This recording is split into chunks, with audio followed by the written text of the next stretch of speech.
Assalamualaikum warahmatullahi wabarakatuh. Kembali lagi dengan saya Mas Alam di channel siaran cerita mistis. Untuk kali ini saya akan menceritakan sebuah cerita yang berjudul Misteri Sang Gadis Penari Desa. Semoga yang mendengarkan cerita ini diberikan kesehatan, banyak rezekinya, dan perlindungan yang maha kuasa. Amin ya robbal alamin. Sebelum kita masuk ke ceritanya, jangan lupa untuk like, comment, subscribe channel ini, dan nyalakan juga lonceng notifikasinya agar tidak ketinggalan cerita-cerita dari channel ini. Dan seperti apa ceritanya? Mari kita dengarkan.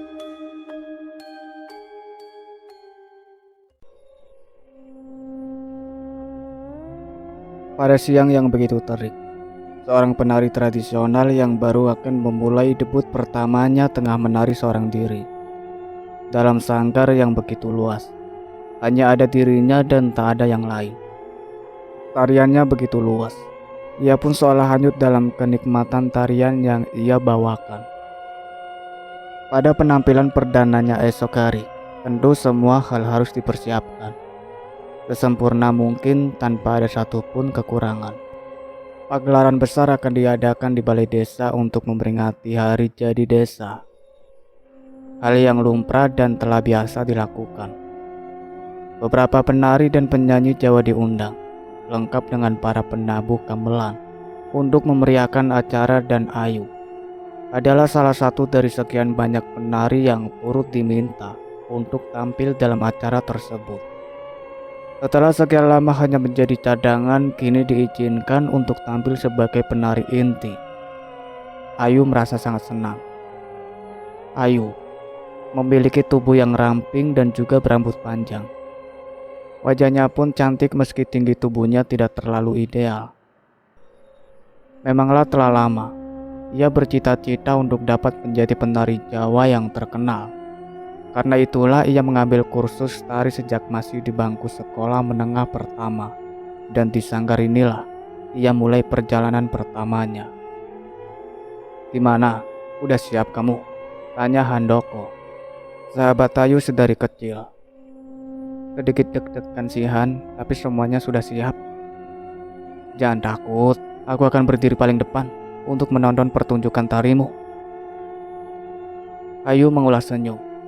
Keduanya memang telah lama berteman dan telah menjadi sahabat hingga sekarang. "Kebunmu sudah panen, Han?" tanya Ayu. "Sudah. Kenapa? Kamu mau minta kopi ya? Gampang. Setelah proses panen selesai dan kopi sudah kering, kamu pasti aku kasih." "Enggak, siapa juga yang mau minta?" tilah Ayu. "Oh, gak minta ya? Kok aneh? Biasanya tiap tahun ada yang malah kopi ke aku," ledek Handoko disusul tawa kecil. Keduanya tertawa sembari terus bercengkrama bersama. Kedua sahabat ini telah akrab dengan keluarga masing-masing. Saling mengunjungi pun telah dianggap biasa, sangat diterima layaknya saudara. Obrolan hangat itu masih berlanjut hingga tanpa terasa baskom kacang rebus telah habis mereka lahap. Barulah kemudian mereka sadar kalau malam telah kian pekat. Handoko berpamitan. Yuk, aku pulang ya. Sudah malam nih. Kamu juga perlu istirahat biar penampilanmu sempurna besok." "Iya, Han. Kalau kelar semua, bapakmu bakalan aku kasih kopi kok. Tenang saja." Dasar ya." Keduanya terkekeh. "Ya sudah, masuk aku balik." "Iya." Handoko pun mengayuh sepeda ontelnya untuk pulang.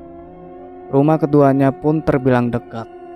Hanya berjarak kurang lebih 10 rumah saja. Namun rumah di desa itu tidak berdempetan seperti di kota. Meski tidak semua, tapi kebanyakan di setiap rumah memiliki halaman luas dan kebun di samping rumahnya. Begitupun dengan rumah-rumah yang ada di desa tempat Ayu dan Handoko tinggal. Keesokan harinya, semua orang sanggar terlihat sibuk. Semua barang bawaan dan perlengkapan dicek agar tidak ketinggalan. Diangkut semua ke lokasi acara, yakni di balai desa. Setelah pengecekan selesai dilakukan, semua kru berangkat ke lokasi pertunjukan.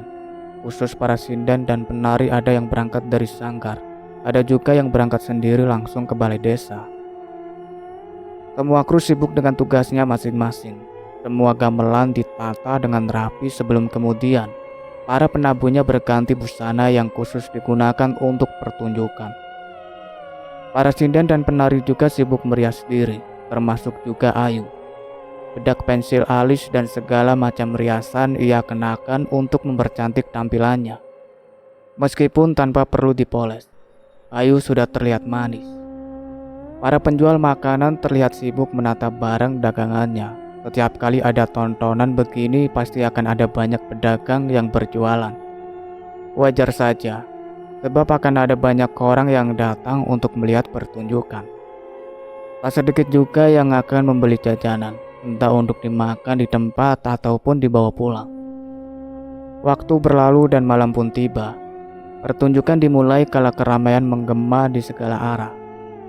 Orang-orang berdatangan seiring musik gamelan yang mulai dibunyikan. Pemadu acara berbicara, sebelum kemudian para sinden menyanyikan lagu diiringi para penari yang menyuguhkan tarian demi tarian mereka.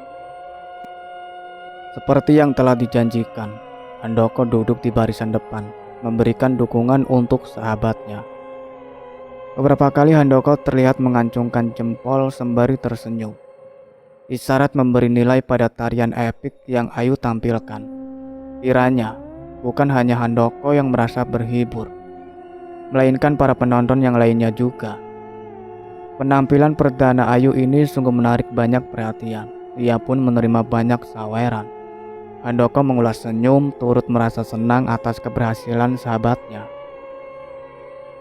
Semenjak debut pertamanya di balai desa, Ayu selalu diikut sertakan pada pertunjukan-pertunjukan berikutnya. Namanya pun melambung dengan cepat. Demikian juga dengan tarif pementasannya yang turut meningkat. Bahkan, telah beberapa kali ia mentraktir Handoko makan di warung langganannya, uang hasil dari menarinya. "Hebat kamu, Yu," puji Handoko. Ayu hanya tersenyum. "Kamu sudah jadi penari terkenal, setidaknya di desa kita dan di desa-desa sekitar. Gak lama lagi kamu akan terkenal di kabupaten." Seloroh Handoko yang mengundang gelak tawa keduanya. "Jangan bermulut manis kamu, Han. Aku tahu kamu pengen ku traktir terus kan?" ledek Ayu. "Iya sih, ya. Tapi apa yang aku bilang juga serius. Sekarang tuh ya, penampilanmu selalu ditunggu-tunggu. Kalau begitu seharusnya kamu bangga bisa jadi sahabatku." "Tentu saja bangga sekali aku. Itu tuh, Arif, anaknya Pak Lurah, udah mulai nanyain kamu ke aku. Dia tahu kalau kita deket, dikiranya kita pacaran. Tapi udah aku jelasin kok kalau kita ini cuma teman. Kayaknya sih dia naksir kamu, Yuk." "Mas Arif ya?" "Iya." Ayu hanya tersenyum tanpa menanggapi lebih jauh. Han, apa? Kamu pernah bilang kalau kamu ingin jadi penabuh gamelan. Apa masih ada minatmu itu?" "Masih. Kenapa? Kamu mau bantu aku?" "Tentu saja aku mau bantu. Kalau kamu juga mau, aku bisa minta Pak Slamet, ketua sanggar, untuk menerimamu bekerja di sanggar." "Serius kamu, Yuk?" "Serius? Kenapa? Kamu meragukanku?" Bukan. Aku sih malah senang kalau beneran bisa gabung sanggar itu. Sanggar Sekar Mawar kan, sudah sangat terkenal. Jobnya juga banyak. Pundi-pundi uang tentu cepat melimpahnya," jawab Handoko disusul tawa cekikikan. "Dasar mata duitan. Namanya juga manusia. Mana ada coba yang gak suka duit." Sekali lagi Handoko tertawa. "Baiklah, tunggu kabar dariku ya." "Iya, Yuk. Makasih. Di antara kita nggak perlu terima kasih, Han." Iya deh, kita lanjutin makan yuk. Habis gitu, gua antar kamu pulang." "Iya, Han." Keduanya pun menghabiskan makanan mereka. Hari-hari berikutnya adalah hari penuh gemerlap untuk Ayu. Ayu itu tengah naik daun, tengah menikmati puncak karirnya. Namanya menggema di mana-mana. Banyak sekali undangan pertunjukan yang secara khusus meminta dirinya untuk menari. Tak jarang juga Ia menerima undangan untuk menari secara pribadi. Undangan tunggal yang hanya dia seorang penarinya. Pengaruhnya pun menjadi cukup besar. Pak Slamet sangat mempertimbangkan pendapat Ayu karena Ayu adalah ikon utama dari sanggarnya saat ini. Karena itu jugalah Ayu bisa dengan mudah meminta Pak Slamet untuk menerima Handoko sebagai penabuh gamelan di sanggar. Kamu beneran berhasil masukin aku ke sanggar, Yu? Tentu saja, aku kan sudah janji sama kamu, Han. Hebat kamu. Ucapanmu sangat didengar sama Pak Slamet ya. Iyalah, karena saat ini aku itu mesin pencetak uang di sanggar ini. Buat sanggar ini dan buat pundi-pundi uangnya Pak Slamet juga. Jawab Ayu mengundang gelak tawa keduanya. Iya, tapi jangan pakai istilah begitulah.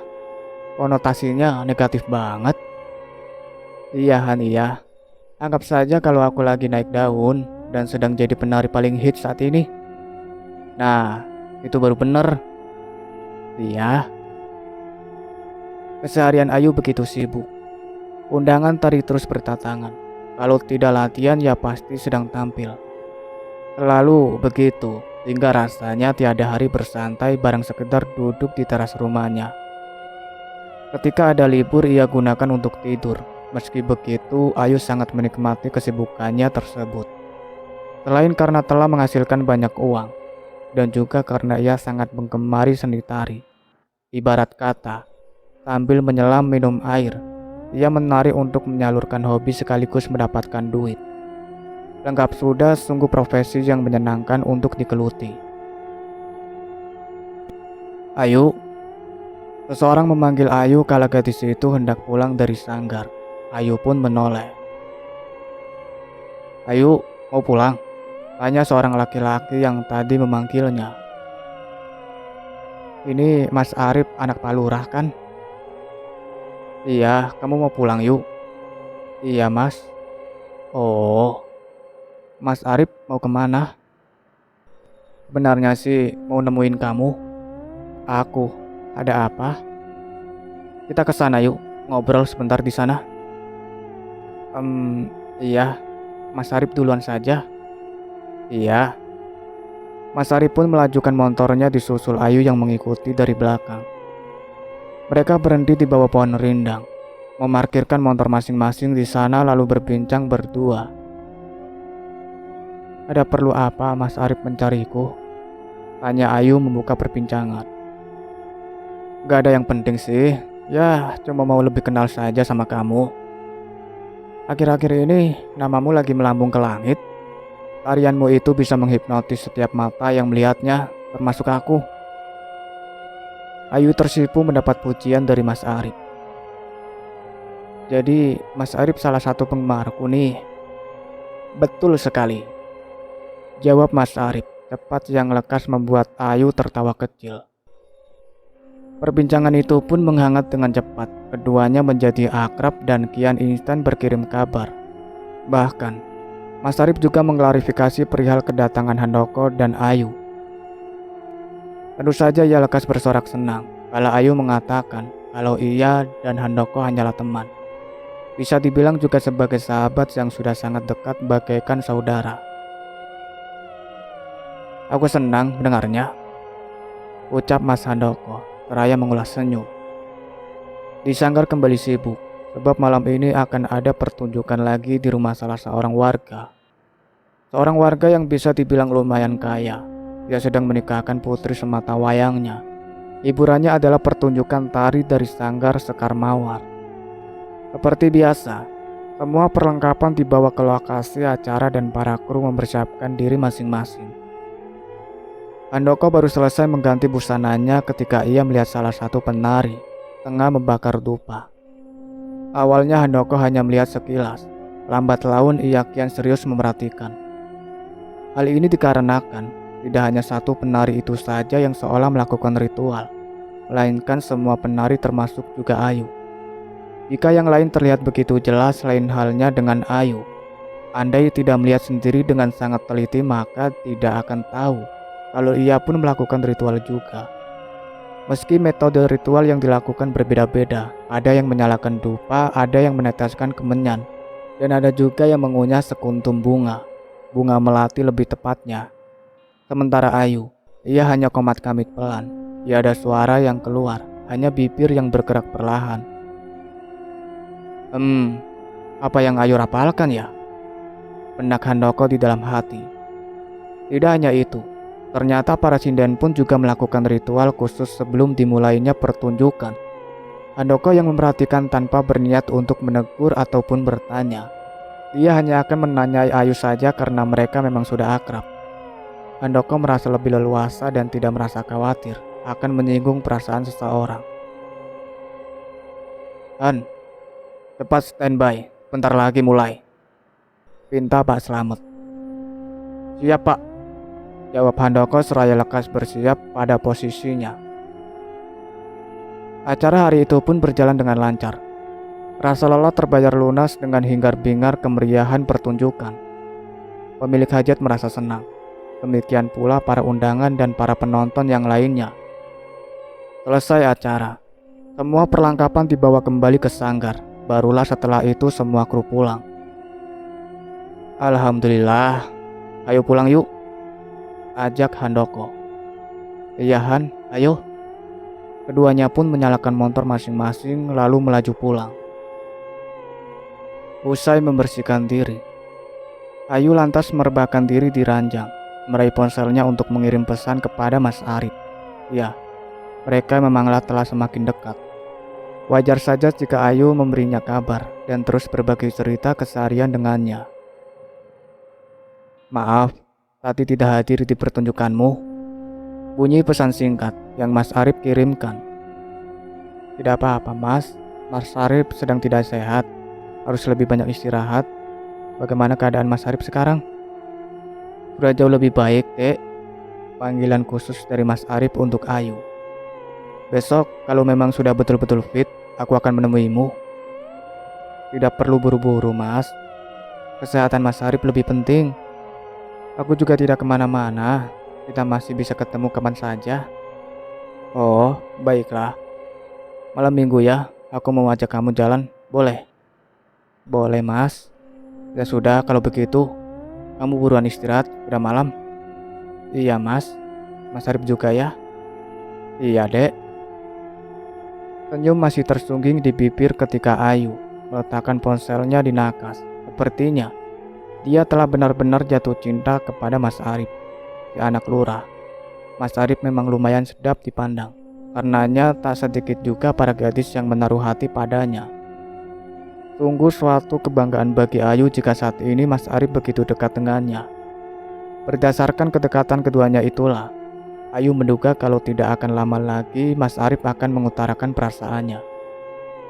Rasanya sudah tidak sabar untuk menantinya. Namun seperti inilah seorang gadis.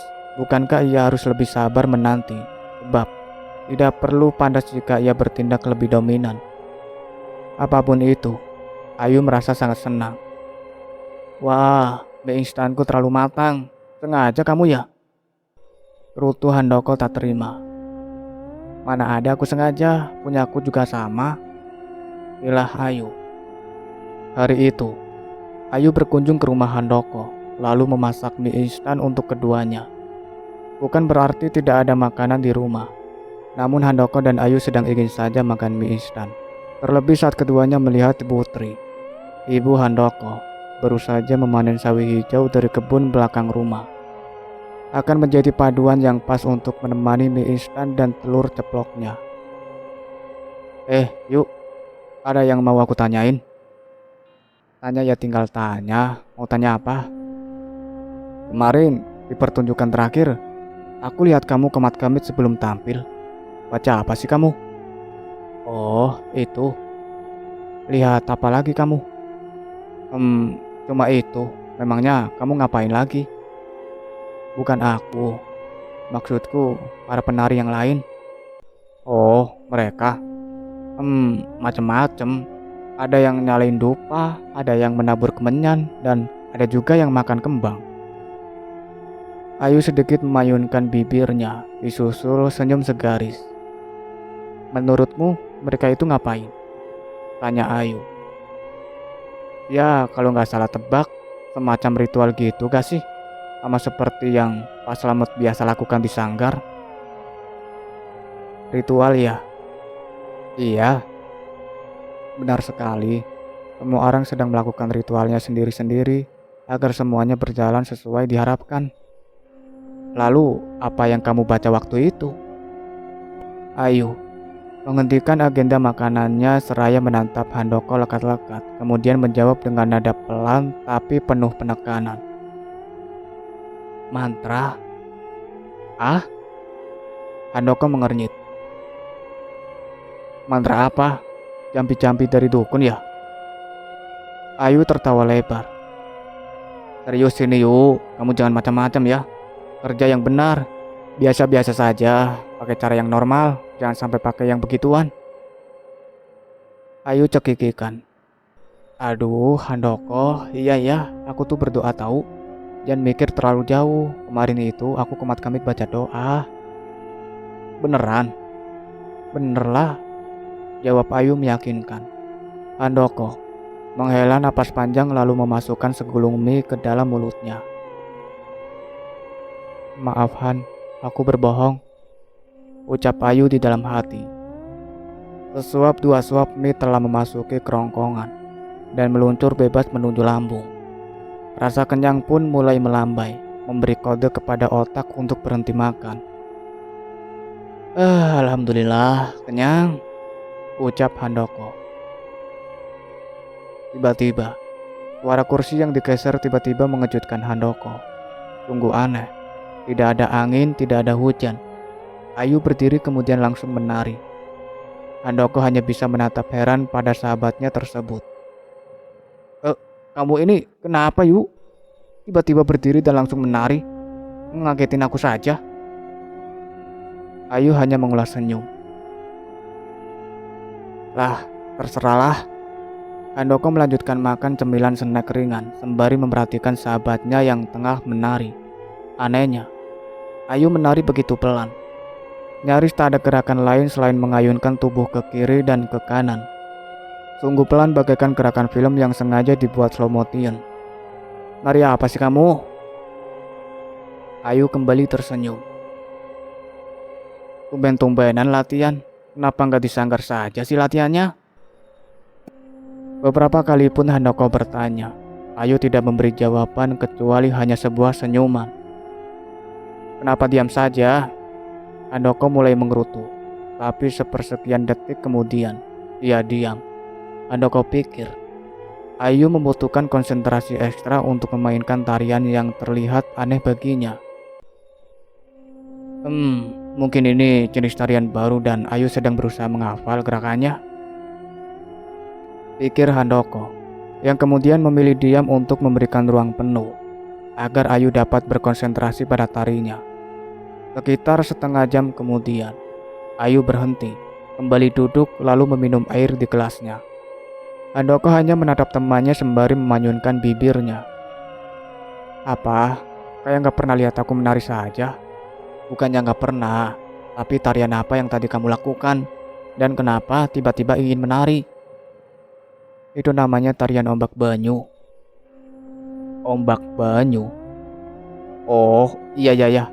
Pantasan, kamu cuma bergerak pelan ke kanan dan ke kiri. Filosofinya ngikutin air ya? Ayu mengangguk, kepala seraya menyeruput kuah mie instan yang sedari tadi belum sempat ia nikmati.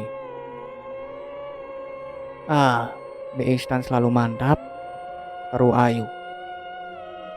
Handoko nyengir melihat tingkah sahabatnya. Di rumah, Ayu kembali memikirkan perihal percakapannya dengan Handoko sembari mengeluarkan sebuah gelang yang merupakan jimat keberuntungan. Selain itu, ada sebuah susuk pengasihan yang disematkan di antara kedua alis matanya agar siapapun merasa tertarik padanya. Susuk itu tentu tidak bisa dilihat dengan mata telanjang. Hanya orang-orang tertentu saja yang dapat melihatnya. Ayu tahu betul Handoko akan menentang pilihannya untuk menggunakan susuk. Karena itulah ia bertindak diam-diam. Baginya hal semacam ini sangatlah lumrah. Buktinya, semua penari dan para sinden juga melakukan hal yang serupa. Hanya saja siapa yang paling kuat di antara semuanya Untuk saat ini Ayulah yang paling dominan. Assalamualaikum. Waalaikumsalam. Ini saya Arif Bu, anaknya Pak Lurah. Oh, ada apa ya? Hmm, Ayu ada Bu? Oh alah, dari Ayu. Iya, jawab Mas Arif sambil nyengir. Ada kok, silakan masuk. Terima kasih Bu. Tunggu ya, Ibu panggilkan dulu. Iya Bu. Seperti yang telah disepakati, Arif mengajak Ayu untuk malam mingguan berdua. Mereka pergi ke sebuah kedai makan dengan konsep semi outdoor, tempat para muda-mudi menghabiskan malam minggu mereka. Semacam kafe tapi dalam versi yang lebih sederhana. Entah apa nama yang pas untuk menyebutnya. Di sana jugalah Mas Arif akhirnya mengutarakan perasaannya dan meminta Ayu untuk menjadi kekasihnya. Ayu benar-benar dibuat tersipu sekaligus merasa sangat senang. Bagaimana Ayu? Apa kamu bersedia menjadi kekasihku? Tanya Mas Arif memperjelas. Ayu hanya tersenyum sembari mengangguk pelan. Sontak Mas Arif melempar tinju ke udara, luapan kebahagiaan. Yes, serunya. Jadi mulai hari ini kita resmi jadian ya? Iya Mas, jawab Ayu dengan wajah yang memerah. Senang sekali rasanya. Makasih ya. Ayu yang seharusnya berterima kasih, Mas Arif ini kan anak orang terpandang dan banyak sekali gadis yang naksir.